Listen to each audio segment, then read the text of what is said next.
your time here today.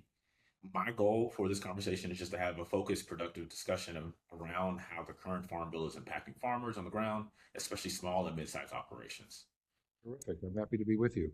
Awesome. For context, my name is Malik Miller. I work directly with farmers across the country, helping them navigate funding, building business plans, and become operationally sustainable. I'm looking forward to bringing some real world perspective into the conversation as well.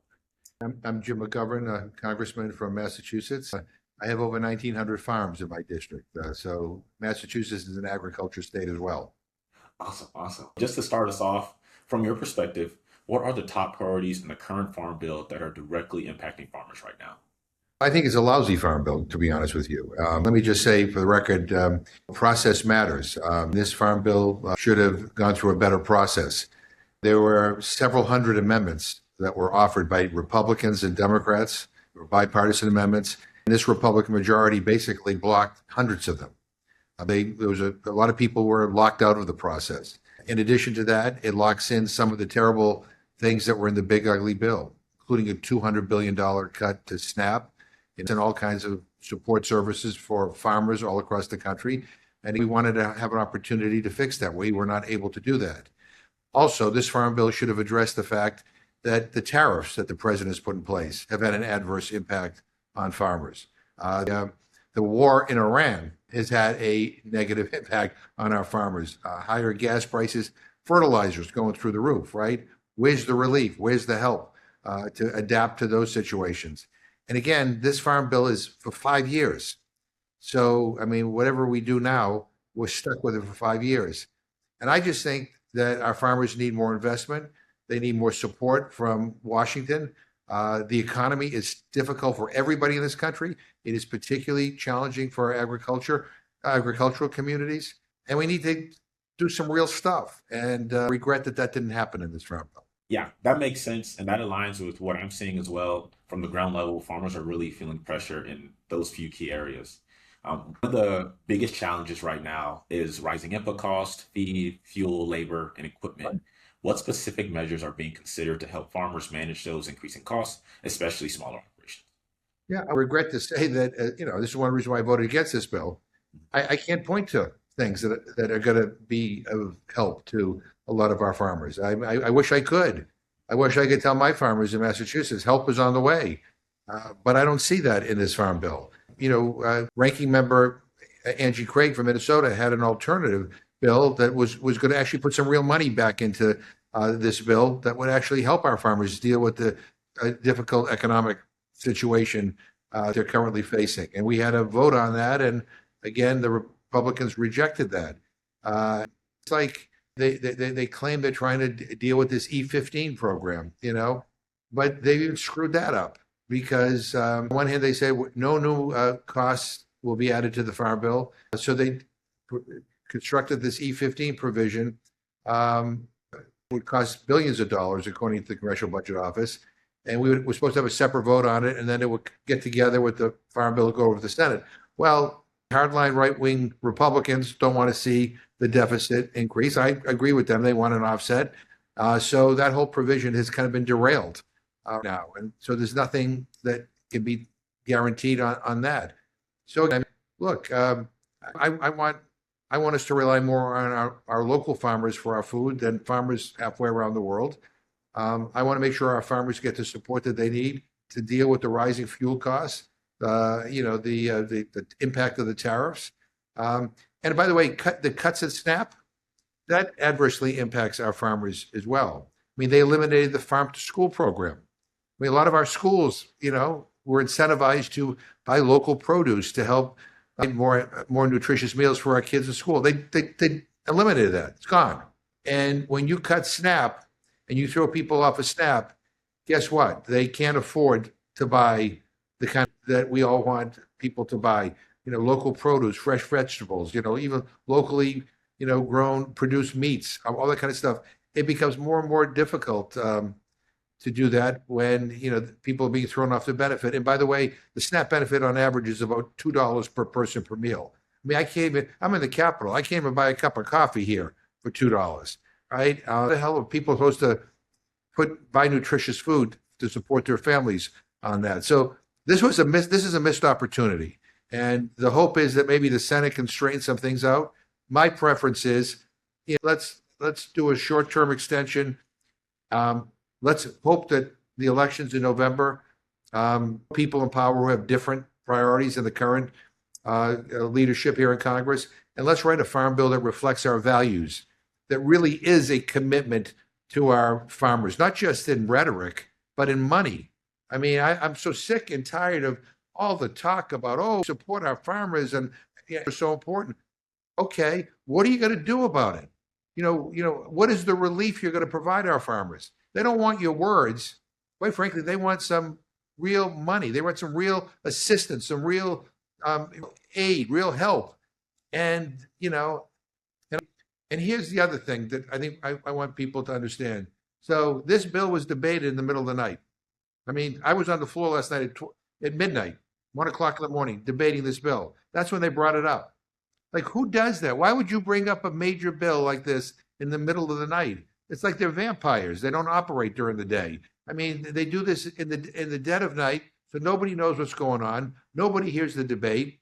And I'm going to tell you, I get it. Some of the big corporate ag, they're happy with some of the stuff in this bill because it's business as usual. But the farmers that I represent don't fall in that category. And farmers across the country do not fall into that category. And I think they're going to be extremely disappointed with this product. And we need to figure out a way to change it or stop it. But our farmers deserve a hell of a lot better than what they're getting. Yeah, I mean, I absolutely agree with that. So do you feel those solutions are realistically reaching, the local small, medium-sized farms, or are they more geared towards larger operations? I think they're geared toward larger operations. I mean, that's look, follow the money. Hmm. I mean, there was a liability protection in this bill that we were able to get out at the last minute. The pesticide industry, like, why do they need liability protection? Because they don't want to be sued in case what they give to our farmers, results in cancer for farm workers. They don't want to have to deal with that, right? People say, well, why would Congress try to put that into a farm bill? They did it because of the money.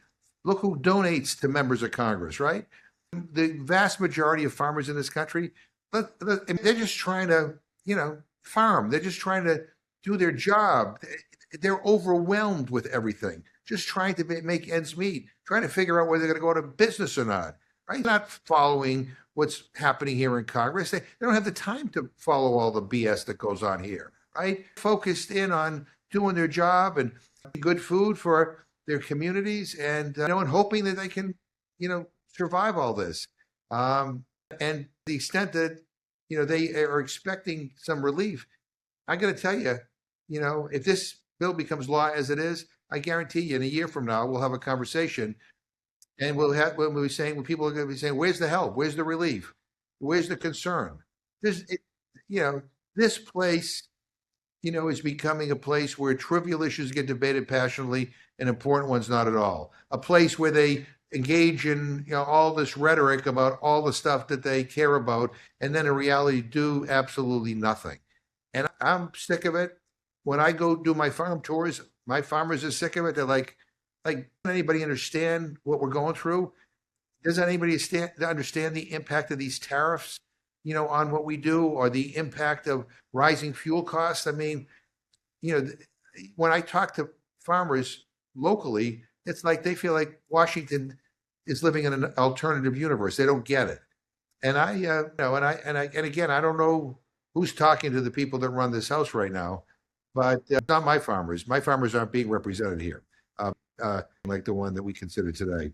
Absolutely, absolutely. Another major gap that I see is not just funding availability, but what changes are being considered to make USDA programs more accessible for first-time generation and underserved farmers? Good question. I can't give you an answer to that. I can't tell you that they're trying to downsize USDA. I can't tell you that Secretary Rollins, is going out of her way to try to dismantle, the very agencies and programs that actually are of use to our farmers. I mean, in terms of accessibility to additional resources or a promise that we can expand some of these programs, they're cutting back on these programs. I mentioned before about the Farm to School program. I thought that was a good program, right? I want our kids to have better food. I want our kids to have the food that's grown locally. I want them to understand how our food is grown. And excuse me, but that program's gone, and that helped our farmers. Yeah. The GusNet program, the Double Up Bucks program, we want more investment in that. There's none. It's just frustrating because it should be about more than just check the box. It should be about, working with those who are impacted. By the way, not just the corporate farmers, but regular farmers should be up here. We should be listening to them. We should be doing on-site visits with them, and we should be constructing legislation in consultation with them. They know what they need. They know it's real, and they know it's bullshit. And we ought to work with them, so that they can not only thrive economically, but at this point, I'm worried about farmers going out of business. You kind of touched on this earlier, but something that often gets overlooked is how nutrition programs connect directly to, farm revenue. So how do changes to SNAP impact not just families, but also the farmers who rely on those systems as part of their income? By the way, we have some farmers that are just holding on by their fingernails, Yeah. and some of them rely on SNAP for themselves, Hmm. and a lot of people who work on those farms. But when we cut back on SNAP programs, sometimes I think people fail to realize who grows food. Farmers grow food. So if fewer people can afford food, well, that's going to impact our farmers. I mean, it's that simple. This is not rocket science, right? Cut $200 billion out of SNAP in their big ugly bill. We had an opportunity to fix it in the farm bill. They chose not to. They put in more red tape, more hoops to jump through, more hurdles to get over.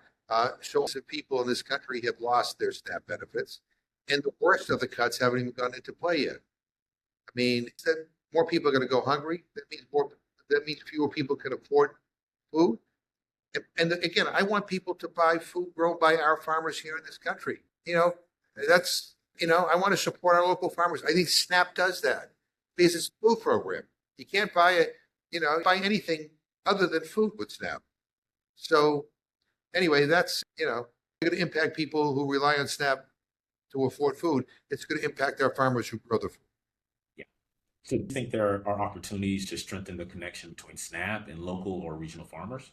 I do. And one of the things that I have appreciated is I've seen more local, small and medium-sized farms actually engaging in on the discussion with SNAP. We need to expand that group of people and that group of farms that are doing that. And food, but my experience has been that I'm talking to a lot of farmers who tell me that a lot of people who work on their farms actually rely on SNAP to buy food for their families. Again, look, 48 million people in this country, 48 million people who are food insecure or hungry. I mean, we're the richest country in the history of the world. And that's the reality. Congressman, I'm ashamed of that. And we can fix it. We could expand the SNAP. We should be talking about expanding the SNAP benefit beyond $2 a meal. And, we ought to be working with our farmers to make sure that the connections are made. And so that not only people are getting fed, but our farmers are getting more direct support. And for the life of me, I don't understand why this is such a heavy lift here in Congress. Win. And by the way, benefit to the individuals and to the farmers, but you could control healthcare costs if people have access to adequate nutrition. Kids learn better in school when they're eating better at home. I mean, workers are more productive in the workplace when they have access to good, nutritious food. So the fact that we're at this point in our country is really, we have to do better. We have to demand more, and farmers need to use their voices more. Let me just kind of end with this. The people have more power than sometimes they realize. And I get it. You turn on the news and it's like 1,000 different things that are happening that everybody's concerned about. And sometimes people feel that they just want to pull the shade and say, call me, but that's a deliberate tactic by people in power down here. They want you to feel powerless. They want you to feel overwhelmed. They want you to be quiet. You know what? At that, people have power. We need to use it. Farmers need to use their voices more directly with some of the members of Congress down here who, quite frankly, are doing the bidding for the big corporate farms and not for the family farms. And that's, There's one message that I can leave here. It is that use your voice, use your power. I mean, we got to do better in this country, and things aren't going to unless people step up and are more engaged. I know it's a pain in the ass to want to tell that to want to do more stuff or to deal with politicians in Washington, but we need to do it. We need to make this country better, and that's the only way I know how to do it. Yeah. Yeah, absolutely. So selling is becoming just as critical for farmers today. What support exists for farmers who are trying to build direct-to-consumer models or strengthen local market access? Well, I mean, again, we need to do more in that aspect. I talked about the farm to school program. That's a way to create more for our farms. We're doing a lot of work on food as medicine. I want our medical institutions, our health clinics, to be working more closely with our local farmers because again, good medicine is it's a way to keep people healthy. That's a way to expand the market. Again, these tariffs are a killer, right? We got to get rid of these tariffs, and we got to lower the price of fuel and the cost of fertilizer for our farmers, and help them not only more effectively locally, but depending on how the size of the farm is, we want them to be more engaged globally. I'm a big advocate for programs like, the Food for Peace program, the McGovern Dole International Food for Education program. I'm the author of that program. I believe that, what our farmers grow and produce, can do more to enhance our national security overseas than all the bombs and weapons we send halfway around the world. And so it helps, but it also helps, at-risk people in some of the most difficult parts of the world get access to nutrition, and it creates stability.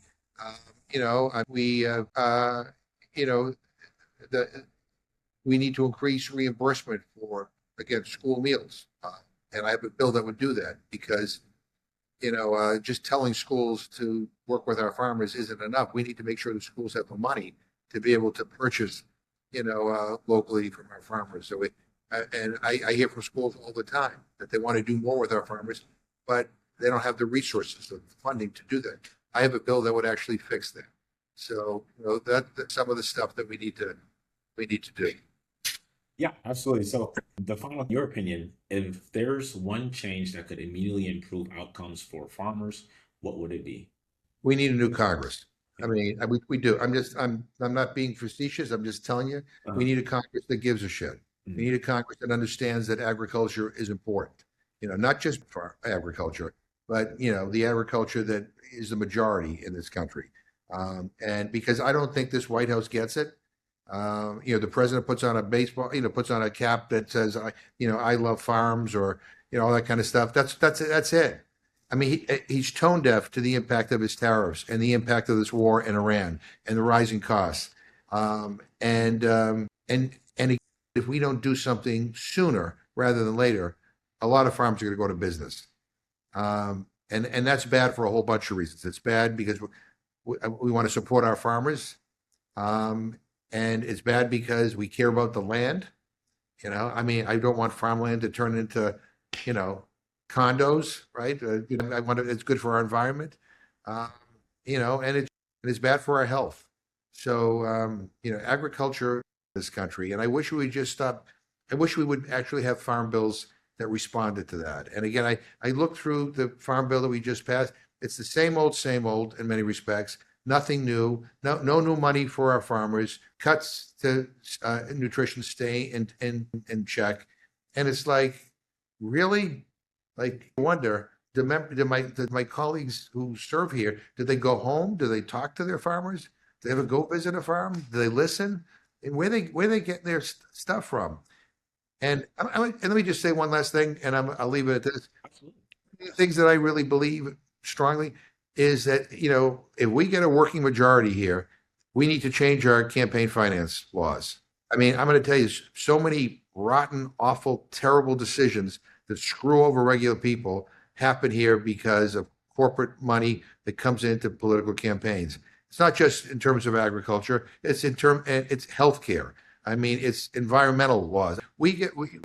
the people, the interests with the big money come in and they take for themselves.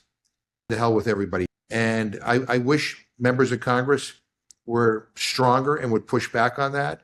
But I've been around here long enough to know that that's not going to happen.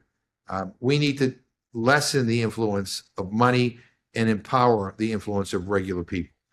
That's another thing. I know it doesn't fit into the nice neat category of the Farm Bill, but if we want better policy on every level, we got to take the money out of the system. It's corrupting our political system.